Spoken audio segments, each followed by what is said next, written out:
استطاع النادي الأهلي أن يتوج ببطولة دوري المرتبط لكرة السلة على حساب نادي الاتحاد السكندري.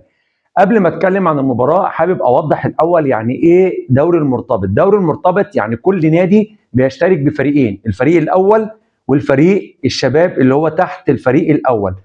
بيشترك بالفريقين وبيقابلوا في خلال مشوار البطولة نفس الفرق، بيلعبوا مباراتين، مباراة ذهاب ومباراة عودة. فريق المرتبط اللي بيكسب النادي بتاعه بيحصل على نقطتين، الفريق الكبير اللي بيكسب بيحصل على 3 نقاط. اللي حصل مع النادي الاهلي ان فريق المرتبط للنادي الاهلي كسب المباراتين فاصبح عنده 4 نقاط، كسب ذهاب وعوده في فريق المرتبط اللي هو فريق الشباب. ونادي الاتحاد السكندري كسب مباراه الذهاب والاهلي قدر ان هو يكسب مباراه العوده، فالاهلي كمان 3 نقاط، بقى الاهلي عنده 7 نقاط ونادي الاتحاد السكندري عنده 3 نقاط بس، وبالتالي توج النادي الاهلي ببطوله دوري المرتبط. طبعا في حاله التعادل ان كل فريق بيكسب مباراه من الاثنين، في الادوار الاقصائيه بيتم اللجوء لفارق الاهداف للفريق الكبير، انما في حاله المباراه النهائيه بيتعمل مباراه فاصله للفريق الاول فقط. طبعا الاهلي كسب ذهاب وعوده زي ما انا وضحت، وبالتالي توج النادي الاهلي بعيدا عن لعب مباراه اضافيه او لعب مباراه فاصله. كرة السله يا جماعه بصراحه حاجه تحرق الاعصاب، يعني لكم ان تتخيلوا ان الاهلي لحد الشوط الثالث كان كسبان لحد فارق 19 نقطه، وقدر نادي الاتحاد السكندري لحد نص الشوط الرابع ان هو يتعادل مع النادي الاهلي، وفضل كل فريق يتقدم والتاني يتعادل لحد ما كان فاضل 7 ثواني والنتيجه 79 والهجمه مع النادي الاهلي.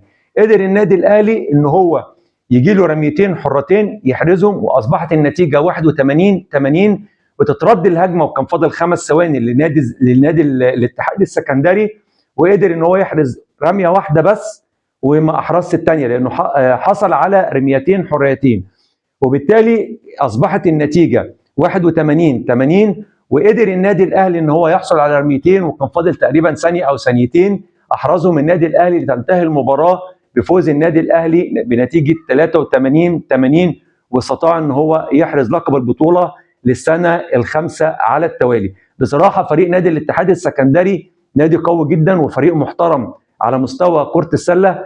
العاب الصالات عامه الفرجه فيها بتبقى بتشد الاعصاب وبتبقى فعلا مواجهاتها قويه، وخصوصا لما بتقابل فرق قويه زي الزمالك او زي الاتحاد السكندري، وبتكون النتائج بتاعتها بتفضل معلقه. وفي قانون كره العاب الصالات عامه دايما في قانون بيبقى انا عارفه بما ان انا كنت بلعب كره يد، ان لما تكون انت راكب المباراه كلها وتيجي تدي فرصه للمنافس بتاعك ان هو يرجع عليك في اخر المباراه، دائما بنسبه تصل الى 95% الفرقه اللي بترجع هي اللي بتكسب. لكن طبعا الاستثناء حصل في مباراه النهارده، ودي ما بتحصلش كتير. بقول لنادي الاهلي الف مبروك والجماهير الف مبروك التتويج ببطوله دوري المرتبط. هارد لك نادي الاتحاد السكندري، وان شاء الله باذن الله مزيدا من النجاحات والبطولات للنادي الاهلي على مستوى جميع الالعاب، ويا رب دايما اشوفكم على خير، والسلام عليكم ورحمه الله وبركاته.